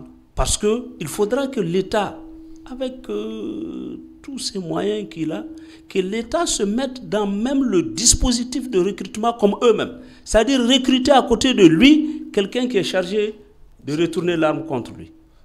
L'utiliser à ce niveau. Donc, organiser les communautés, organiser en tout cas la population, de sorte que chacun comprenne que son engagement pour la défense de son terroir, de la patrie malienne, s'impose et aller vers cette question de volontariat. Bien sûr, différent un peu en tout cas du volontariat classique qu'on a, mais le volontariat dans l'engagement, parce que nous, en son temps, on avait discuté cette question-là avec un ministre de la Défense, où on lui a dit que le recrutement classique de l'armée aujourd'hui fait que l'armée prend du retard et l'armée s'affaiblit progressivement face à l'ennemi qui s'accroît. Eux là, quand ils vont recruter, là, ils ne vont pas demander quel type de maladie tu as, qu'est-ce que tu as, ils jugent juste ton niveau d'engagement. Mais aujourd'hui, l'État doit pouvoir rentrer dans le principe, parce que les docteurs savent, c'est le microbe qui cause la maladie qui est utilisée pour traiter cette même maladie. Donc la formule utilisée par ces gens-là doit être utilisée par l'État pour retourner l'arme contre eux. Et je crois que quand même nos militaires ont commencé à utiliser les motos, tu vois, tout de suite ils ont compris qu'ils ne peuvent plus venir s'attaquer aux casernes et fuir parce que désormais ils ont des motos pour les pourchasser, même dans les endroits les plus difficiles. Parce qu'en son temps, ils utilisent les motos, ils viennent s'attaquer au camp. Quand ils rentrent à un certain niveau, accidenté, l'État ne peut plus continuer. Ça veut dire que les chars, les BRDM ne peuvent plus continuer. Donc il faut utiliser le moyen qui s'adapte. Quand on voit les Tchadiens, quand les Tchadiens étaient venus, quand ils sont partis dans les grottes, dans l'Adra des Ifosa, ces gens avaient la même façon, la même attitude que ceci. Donc finalement, l'armée qui était venue, l'armée étrangère qui était venue pour vouloir aider, n'a pas pu avoir accès parce que les moyens modernes qu'ils avaient ne pouvaient pas avoir accès à ces zones. Il fallait cette armée des Tchadiens pour avoir accès à ces zones et aller les déloger jusque dans le petit trou qu'ils ont créé. Donc il faut organiser les choses à ce niveau et engager ces gens. Les gens qui ont envie de se battre, il faut vraiment les mettre dans le dispositif. Mais tout en organisant à côté l'armée classique qui doit s'organiser et qui doit veiller à ce que ces éléments-là qui sont utilisés pour aider l'État sont sous le contrôle de l'armée régulière. Moi, en tout cas, c'est un peu comme ça que j'ai toujours vu la chose. C'est pourquoi j'ai dit que la notion de volontariat, il faut la mettre dans la question sécuritaire et volontaire en tant que patriote, en tant qu'élément disponible à défendre sa patrie. Parce que même dans le Coran, quelque part, si on prend, quand un de nos marabouts, paix à son âme, nous a dit, quelqu'un qui meurt pour son bien, c'est un shahid. Si eux, ils se disent djihadistes, créons des shahids. Parce que de part et d'autre, si toi tu penses que si tu meurs, tu vas au paradis, l'autre aussi pensera la même chose et donc vous allez vous affronter. Exactement. Voilà. Et là, la question de volontariat va avoir pour ces gens-là qui vont s'engager vraiment une nécessité d'être. Parce qu'aujourd'hui, chacun doit mourir pour son bien. Ça s'impose. Et personne ne doit fuir son bien parce qu'il risque d'être tué. Donc, il faut qu'on parte vers ça. Et aujourd'hui, nous avons besoin de cette jeunesse-là, de cette population-là, à tous les niveaux. Et quand vous allez voir, je vais vous dire que les hommes les plus tenaces de ces groupes-là sur le terrain, c'est les gens qu'on pense être vieux. Parce que eux, ils jouent sur le temps de résistance en matière de faim et de capacité de conservation d'énergie pour être sur le terrain. Donc voilà qu'il faut vraiment comprendre cet aspect. Et nos gens, nos camarades tchadiens, quand ils étaient venus, ils peuvent te faire toute la journée avec 3 dates, un peu d'eau, et tenir le combat. Ouais. Et aujourd'hui, on doit pouvoir être dans ce dispositif, sans ignorer qu'aujourd'hui, l'armée, en tout cas, est bien formée, bien organisée, mais Face à une guerre d'État, je sais qu'aujourd'hui, il y a des pays qui ne feront pas 3 jours face au Mali. Oui. Mais face au terrorisme, est-ce que c'est cette formule-là qui est efficace ou il faut adopter une formule comparable à ce qu'eux, ils font sur le terrain? Les données des Rangers, c'est quelques boubous faites en populisme, et puis vous les mettez dans la brousse. Vous allez voir tout de suite, ils vont abandonner le bord de goudron pour se chercher. Oui. Doyen, nous avons déjà de l'expérience quand il s'agit du volontariat. Nous sommes un grand peuple, comme les regrettés Seydou Badian l'avait dit. Nous ne sommes pas nés de la dernière pluie, nous ne sommes pas un peuple fabriqué par la colonisation. Nous avions déjà une armée traditionnelle, les Donso, qui par moment s'occupaient peut-être de la chasse des animaux sauvages, mais par un autre moment, s'occupaient aussi de la défense des communautés.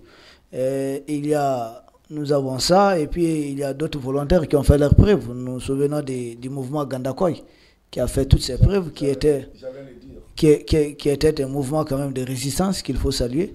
À présent, il y a encore des mouvements du volontariat. Je pense qu'il y a Gatia, qui est toujours opérationnel, qui se trouve au niveau de Menaka, Kidal. Et d'ailleurs, qui a pour patron l'actuel gouverneur de la région de Kidal, le général Elachi Gamou, que nous saluons au passage. Et nous avons aussi des Dana Bassagou, qui a quand même résisté à ces terreaux au niveau du centre du Mali avec les moyens de bord. Aujourd'hui, il ne faudrait pas capitaliser sur ce qui a marché et peut-être corriger les difficultés de mise en qu'on a dû constater dans le cadre de la mise en œuvre. Je voudrais déjà signaler un dernier moyen de communication qu'on avait omis. Ok. Il y a un philosophe français qui disait que la guerre naît dans l'esprit des hommes. Et c'est dans l'esprit des hommes qu'il faut élever les barrières de la paix. J'ai très apprécié dernièrement le communiqué du Haut Conseil islamique qui demandait à tous les imams, lors de leur koutoub, de parler de ce sujet et de déconstruire leurs arguments. Il n'est jamais trop tard pour bien faire. Je crois qu'il faut accentuer la communication sur cet aspect. C'est vrai qu'il y a beaucoup qui sont terroristes, comme ça, ils n'y croient même pas, ils ne prient pas, ils ne savent pas beaucoup, mais le peu de gens qu'il y a là-dedans, et certains qui sont tentés par ces choses-là, on peut les empêcher en faisant une communication ordonnée en direction de ces zones sensibles pour déconstruire déjà leur narratif. Ça, c'est un premier, pour compléter ce qu'on avait dit en matière de communication. Lorsque tu étais parti en Turquie, au Venezuela, oui, j'ai fait une émission avec une dame qui était là. Oui. On a parlé des VDP. Et au risque de me répéter, c'est sur un des plateaux qui était très suivi, parce que c'était très varié, les débats étaient là-bas, qu'un journaliste étranger, qu'on a nationalisé, je crois, qui nous avait découragés en disant on ne sous-traite pas la sécurité d'un pays. C'est faux. C'était faux. Mais malheureusement, les journalistes, tout le monde a entonné dans la même antienne, sans chercher à comprendre. C'est ça notre problème. On ne réfléchit pas à ce qu'on nous dit. Quand on nous dit quelque chose, on s'embarque là-dedans. C'est faux. Les partisans en France qui ont fait la défense de la France pendant la guerre de 1945, c'était quoi? C'était des médecins, c'était des infirmiers, c'était des maçons, c'était des boulangers qui ont pris les armes. Et aujourd'hui, on vient nous dire que le citoyen qui, par excellence et par obligation constitutionnelle, doit prendre les armes pour défendre son pays, tu viens nous dire que non, c'est sous-traiter la sécurité du pays. C'est faux. C'était faux. On l'a suivi sur ce terrain. Mais aujourd'hui, le Burkina nous prouve que les VDP, ça marche. Ce jour-là, j'avais proposé qu'on puisse organiser les dossaux qui savent déjà tirer, les entraîner un tout petit peu et les encadrer par des contingents. C'est-à-dire qu'il ne fallait pas les laisser seuls à eux-mêmes. Il fallait un détachement militaire de 10 personnes, 15 personnes qui va travailler avec eux. On donne des armes, les numéros des armes sont relevés, l'identité de la personne qui a reçu l'arme est relevée, ils sont encadrés pour ne pas faire n'importe quoi. Et ça peut s'organiser. Et le contingent qui sera avec eux, le petit groupe de militaires qui sera avec eux, sera toujours avec eux, même dans les maisons. Ils vont vivre avec eux pour les encadrer, pour les empêcher aussi de s'écarter de la discipline. Ça, c'était possible. Mais ce que moi, je suis en train de me dire, parce que ce sont des militaires, Ils savent les avantages et les inconvénients de mêler les civils à une telle action. Aujourd'hui, ce que j'ai reçu comme information, je ne suis pas sûr qu'ils ne sont pas en train de pousser à la roue en douce. Parce que le Mali est tellement indexé qu'aujourd'hui, recourir aux civils, aux dozo, dont les noms déjà sont entachés de beaucoup d'accusations, ouvertement, ça peut être un problème. Mais un gouvernement, souvent, n'agit pas ouvertement, peut agir de façon clandestine. Ça, c'est possible. Et je ne crois pas que ce ne soit pas déjà quelque chose qui soit en... Pourvu qu'il reste dans une ligne de conduite et qu'on ne puisse pas reprocher au gouvernement. Vous savez, toutes les institutions internationales sont vent debout contre nous. Et donc, je ne pense pas, parce qu'on en a tellement parlé. Mais doyen, je ne veux pas vous couper, mais les institutions internationales ne condamnent pas l'attaque des camions citernes qui constitue, vous êtes un juriste quand même, un crime contre l'humanité. Mais les institutions internationales œuvrent pour ceux qui veulent nous mettre à terre. Alors, est-ce qu'il faudrait-il faire plaisir à ces institutions? Mais ces gens-là ne cherchent pas ça. Eux, ce qu'ils cherchent, c'est des brides de choses contre nous. Maintenant, qu'est-ce que nous on cherche? Non, nous, on cherche à se libérer. Alors? Et donc, peut-être que, je ne sais pas, je ne suis pas à la place des militaires. Ah, vous êtes un militaire quand même? Oui, mais non, je ne suis pas militaire. À la retraite. Mais ils ont une façon de penser. Peut-être qu'ils se couvrent. Ils n'agissent pas ouvertement. C'est possible. On peut agir sans agir ouvertement. Et tant qu'on ne le sait pas, il faut se méfier. À force de le dire, moi je l'ai dit 2 semaines avant que toi tu remettes le couvercle ici. Et donc il y a d'autres qui le disent. S'ils ne bougent pas jusqu'ici, ça veut dire qu'ils sont déjà en plein milieu du gué, et alors qu'ils sont en train d'agir, mais sans le dire. C'est un secret que vous révélez? C'est une possibilité. C'est une hypothèse. Et je crois qu'il ne faut pas l'écarter. Ok. Merci beaucoup, doyen. Docteur, tu ajoutes quelque chose sur les volontaires? Oui, je voulais même en parler. On échangeait avant le débat avec mon ami Touré. Ah, donc vous aviez déjà animé une émission? Exactement. C'était en août. Et vous savez, doyen, je m'adresse au doyen d'abord et puis je vais en venir. Ton oncle? Mon oncle, ouais, que j'aime beaucoup. Attention, il y a les sanctions. Oui, bon, je sais. Je ne veux pas outrepasser. Ok. Mais mon oncle, quelqu'un qui est tombé dans un puits, il doit essayer de sortir d'abord, ou bien il doit se poser la question, comment est-ce que je suis tombé? C'est une sagesse que vous comprenez bien, que je comprends, que tout le monde comprend. Tous les moyens sont bons pour sortir du puits. Tout à fait.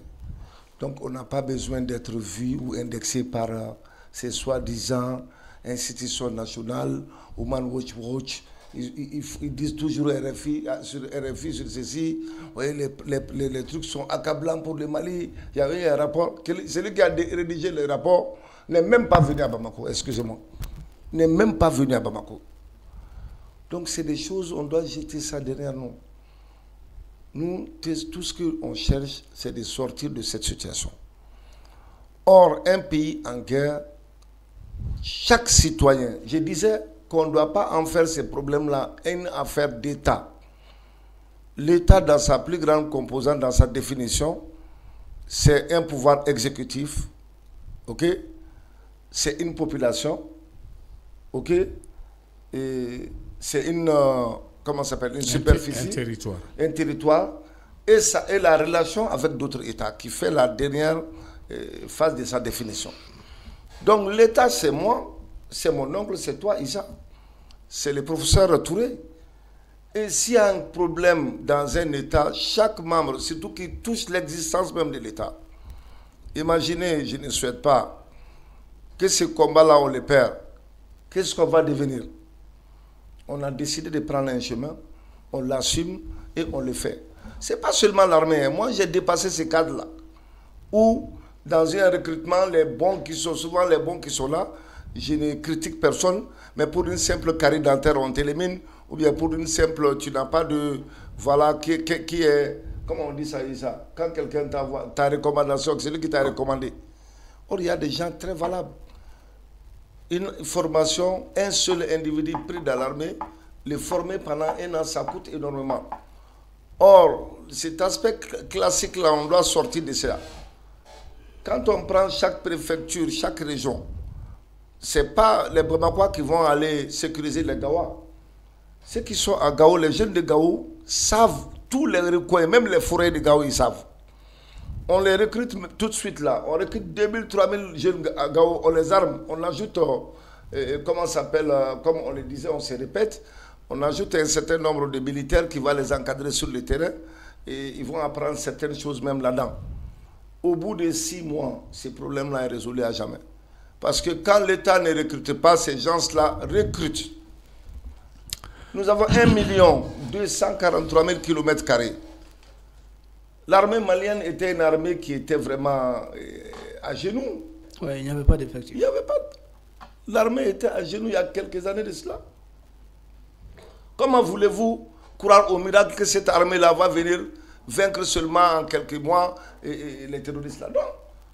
Il faut savoir que les choses sont changées, le sens du vent a changé. Avant c'est les rebelles, je disais, qui attaquaient le camp, ils n'attaquent plus. Nos gars ont pris les motos contre eux. Et on sait que maintenant, leur capacité de nuisance est en train de s'effriter. Et même eux, ils ont compris, ils ont dit dans leur communication que les dozos doivent s'écarter de ça. Les dozos, on peut les prendre comme dozos. Et on peut les utiliser.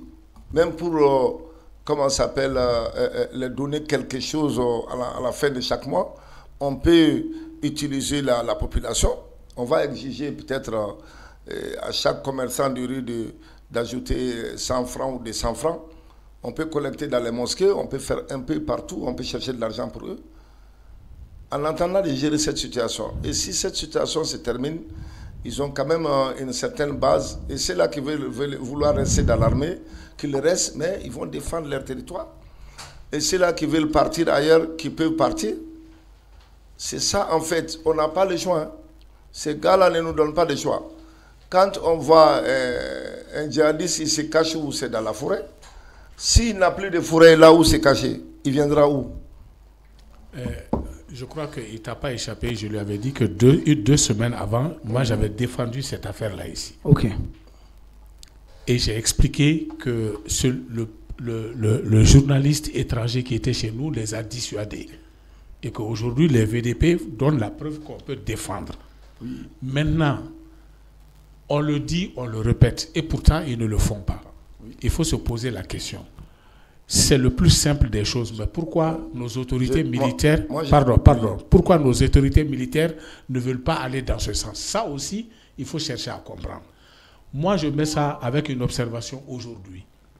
Il y a un calme relatif au centre, où ils attaquaient des villages, ils tuaient des gens. Aujourd'hui, ils ne sont plus sur cette lancée. Ce n'est pas seulement qu'ils ont changé le fusil d'épaule, mais est-ce qu'il n'y a pas quelque chose qui les en a empêchés? Il y a des organisations d'OZO là-bas qui ont certainement... les attaques ont diminué drastiquement. Comment? Pourquoi? Ce n'est pas pour le beau yeux des gens qu'ils ont laissé ce coin-là. C'est qu'il doit y avoir quelque chose. Moi, j'ai dit simplement qu'il faut, quand on le dit et qu'on le répète, que les autorités évitent d'aller dans ce sens-là, il faut se poser la question pourquoi ils évitent d'aller dans ce sens. Pour ce qui concerne les organisations internationales, il faut éviter certains fronts quand on le peut. Aujourd'hui, toutes ces organisations internationales sont braquées contre nous. On a parlé de la CPI ici, qui peut te poursuivre, même quand tu fais même en sortant de la CPI, ils trouveront le moyen de te poursuivre. Et ça, c'est une force. Il ne faut pas ignorer la force de l'adversaire. Et peut-être, si on peut trouver un moyen intermédiaire d'agir sans s'exposer, il faut y aller. Sinon, je ne dis pas que ce n'est pas nécessaire. Moi, je l'ai défendu ici. Oui, je peux continuer. Je dis que moi, je regarde d'un autre côté. À force de dire une chose et ça ne marche pas, il faut voir pourquoi ça ne marche pas. Je peux vous donner un exemple. Hein. Oui. Ça c'est un truc que j'ai vécu. Et d'ailleurs, c'est avec moi-même que les échanges ont eu lieu. Quand l'aménagement était là, il y avait eu ce blocus de carburant-là sur Gao. Et quand ils étaient venus, parce que nous, on était dans la logique de s'organiser pour défendre nous-mêmes nos propres situations. Quand les droits de l'homme sont venus chez moi, on a échangé, mais j'ai dit à celui-là qui est venu, j'ai dit, toi, si tu étais du Mali et que ta femme soit dans les dispositions à chercher un centre de santé pour accoucher d'un enfant de toi et qu'à cause du carburant, que ces gens-là ont empêché, comment est-ce que tu vas agir? Est-ce que tu vas attendre la justice? Est-ce que tu vas parler de justice? Tu vas agir d'abord pour sauver. C'est après pour revenir un peu à quand vous dites le trou. Aujourd'hui, moi, je crois qu'on ne peut pas charmer celui qui tente à te mettre à genoux. Non.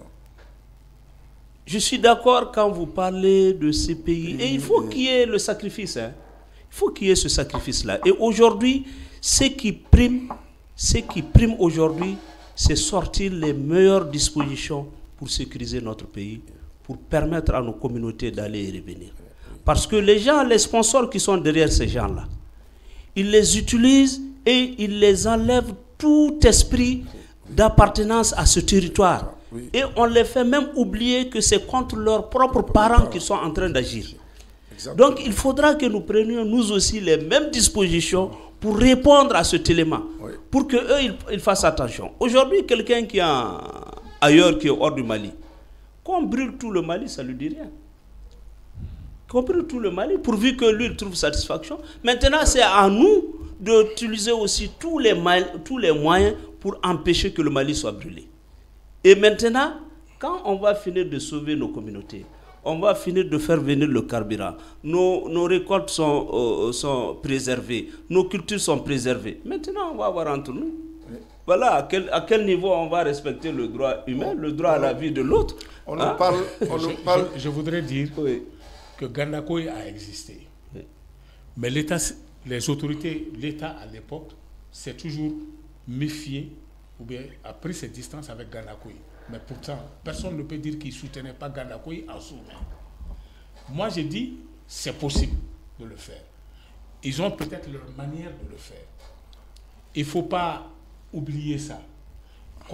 Couper le cordon ombilical pour ne pas être en première ligne et vu. Ça, je comprends et je suis d'accord avec vous parce qu'aujourd'hui, je fais très attention. Je peux terminer là. Je mets juste cet élément. Oui. Je fais très attention à dire certaines choses parce que dans la stratégie de sécurisation et d'organisation sécuritaire, il y a des éléments qu'on ne donne pas. C'est vrai. Mais ce que nous allons dire et ce qu'on peut dire à haute voix et partout où c'est possible, c'est qu'on ne tiendra pas compte de l'avis des autres concernant la sécurité de nos populations et de nos biens. Oui, ça, il faut que ça soit clair pour ceux qui sont à l'extérieur et qui comprennent que ce qu'ils peuvent penser de nous, nous n'agissons pas pour ça. Mais à l'interne, on va organiser. Gandakoy, je sais bien, je sais beaucoup d'opérations, comment est-ce que les choses se passent. Et même récemment, quand les choses ont repris, lorsqu'il y a eu des opérations similaires aux activités de Gandakoy, tout de suite, ça a mis frein à certaines choses. Peut-être qu'hors antenne, on pourra parler de certaines choses. Et aujourd'hui, peut-être que le professeur Diawara, s'il veut bien, je peux me constituer en formateur d'esprit pédagogique entre des éléments qu'on pourra recruter volontairement pour agir dans ce sens. Hein. Oui. Ça, je vous dis. Parce que ça va marcher. Et je crois qu'il faut aller vers ça. Parce que, quelque part, les militaires classiques de l'État, ils sont là pour tout le monde. Maintenant, quelqu'un que vous venez vous trouver dans un dispositif où il n'est pas dans le dispositif du terroriste, ce militaire doit participer à sa sécurité. Mais peut-être que c'est un informateur. Mais c'est lui qui est à côté de lui qui sait ce qu'il fait et ce qu'il ne fait pas. Ah, tout de suite, lui, il saura comment est-ce qu'il doit agir. Donc, il s'agit de cet élément, mais pas de comment est-ce que l'État va rentrer, l'État doit faire. Non, ça, on laisse à l'État la latitude de gérer. Mais ce que nous, on veut dire, c'est dire aux sponsors ailleurs que comprenez qu'on ne tiendra pas compte de votre histoire de droits de l'homme, on ne tiendra pas compte de votre point de vue. Parce que moi, je sais, aujourd'hui, ceux qui font les rapports à Gao, nous, on connaît les gens souvent, comment est-ce qu'ils appellent.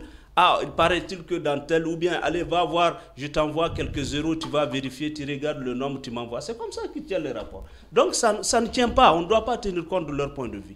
Et aujourd'hui, si la CPI doit interpeller aujourd'hui, qui est-ce qu'ils doivent interpeller par rapport à cette crise de carburant? Ce n'est pas l'État malien. Je veux dire. Voilà. Ok, je pense que nous arrivons au terme de cette émission.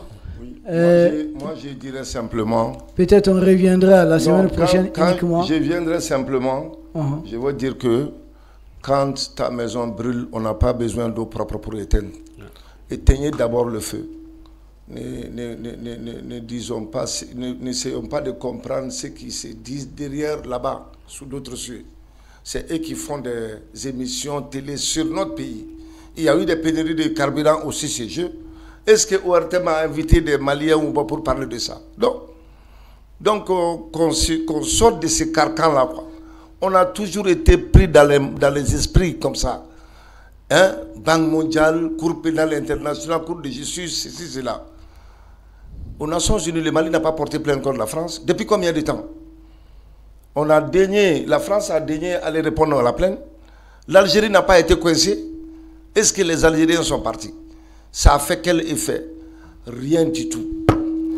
On doit sortir de ces carcans-là. On doit essayer de comprendre par nous-mêmes que notre pays brûle, que chaque élément de la population est un soldat. Si je peux avoir une seconde pour vous dire, vous aurez votre mot de la fin. Quand Barkhane était à Gao, moi, ils étaient venus me voir pour leur dire est-ce qu'on peut aider à former leur population dans la sécurité communautaire. Parce qu'ils disent que chez eux, par exemple, quand les terroristes veulent agir, tout le monde fuit seul, l'armée peut venir intervenir alors qu'ils voient que ça n'arrange pas la situation sécuritaire chez eux. Donc, pour vous dire que dans cette situation, ils sont conscients que la communauté doit être organisée et préparer sa défense. Mon mot de la fin est que tout ce qui sort de nos bouches là, vraiment doit atteindre les oreilles attentives. On fait ces débats-là pour avancer nos petites solutions. Nous ne sommes pas des maîtres d'œuvre, hein. Mais s'il y a 80 mensonges, c'est qu'il y a une vérité là-dedans. Je m'arrête là. Ok, merci beaucoup. Donnez votre mot de la fin. Bon, le premier problème, je ne suis pas contre l'utilisation des civils. Oui. Et j'ai été sur ce plateau pour combattre les histoires de CPI et de CIJ. Mais j'ai dit, il y a un général français qui a dit, on nous a sortis du Mali, c'est très bien. C'est maintenant où nous pouvons utiliser des proxys pour attaquer sans être vus. Et c'est exactement ce que je ne dis pas c'est ce qui se fait. J'ai dit c'est une possibilité pour le gouvernement d'utiliser des civils armés et organisés comme les DOSO sans qu'il y ait officiellement un lien entre eux. Vous parlez de la mise en œuvre, de la faisabilité. La mise en œuvre, la faisabilité, mais en toute discrétion. C'est bien ce que je suis en train de dire. Et moi, j'ai dit, si on dit ça une fois, 2 fois, 3 fois, tout le monde en parle, mais nos autorités n'agissent pas, qu'est-ce qui nous dit qu'ils ne sont pas en train d'agir d'une autre manière? Quand on ne l'a pas, on ne sait pas. Moi, j'ai une information que je ne publierai pas ici, mais qui laisse à croire que ce n'est pas tombé dans l'oreille d'un sourd. Ils peuvent agir autrement. Ça, c'est le premier point. Pour en venir à ce que je suis en train de dire, il faut éviter la panique. Le terroriste, son arme fatale, c'est la panique, c'est la psychose. Et je crois que c'est tous les Maliens d'un certain âge ou d'une certaine culture, d'un certain niveau intellectuel. Chacun peut s'énerver à un moment donné devant les difficultés, mais il faut qu'ils se mettent en tête que ça fait partie du process. Qu'il faut se calmer, qu'il faut chercher à résoudre, que cela va finir. Moi, j'ai vu beaucoup d'intellectuels qui sont en train de tomber dans le panneau face aux difficultés. Évitons la panique. Évitons la psychose. Surtout nous qui pouvons être des personnes âgées ou des personnes intellectuellement vues dans leur communauté, il faut qu'on sache raison garder et ne pas paniquer. Parce que quand nous, on panique, ça peut, ce sentiment est communicatif. Tout de suite, ça entraîne les autres. Oui. Voilà. Merci beaucoup. Professeur Touré, votre mot de la fin. Ok. Moi, mon mot de la fin, c'est toujours revenir et demander à l'État d'être auprès de ces communautés pour les faire comprendre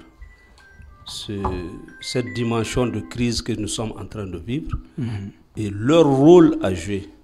Parce que les populations n'ont pas les mêmes expériences de crise.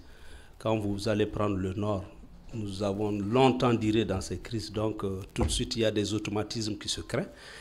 Aujourd'hui, cette crise est venue par là, certainement c'est nouveau et nous allons demander à l'État d'être là et d'aider la population à comprendre et de les appuyer à aller vers cette résilience. Parce que seule la résilience peut être aussi très fatale pour ces gens-là. Parce que quand je veux te couper à manger et que tu développes une autre façon de vivre, j'échoue et finalement je vais abandonner. Donc la résilience doit nous amener à comprendre aujourd'hui la nature de crise que nous avons et à créer des solutions pour s'adapter. Ça, c'est un. Et deuxièmement, en période de crise, il faut parler peu juste. Il faut parler peu juste. Et à l'État de veiller à ces réseaux sociaux-là qui font passer ces messages-là pour faire attention. Parce qu'aujourd'hui, que l'État veille même, si on prend par exemple du côté de la Chine, il y a des moments où il y a des réseaux sociaux qui sont coupés. On ne permet pas, on ne les libère pas. Ce n'est pas de la dictature, ce n'est pas de l'imposition, mais c'est une façon de préserver nos communautés à ne pas tomber dans certaines difficultés. Donc aujourd'hui, et ensuite, en dernier lieu, que les gens évitent ces attroupements qui sont en train de créer autour des stations à attendre 2 jours le carburant. Non, non, non, ça crée de la panique et il faut être résilient, il faut comprendre et l'État doit diriger aujourd'hui ce service-là, l'État doit diriger, faire le dispatching de ce carburant en fonction des priorités et permettre à chaque Malien de se déplacer. Merci. Merci beaucoup.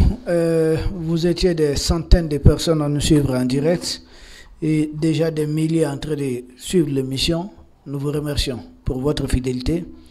Nous saluons également les 3 éminents experts qui étaient avec nous au plateau ici. Nous espérons d'ailleurs les retrouver le vendredi prochain, même heure, même émission, mais seulement un autre thème. On va changer de thème.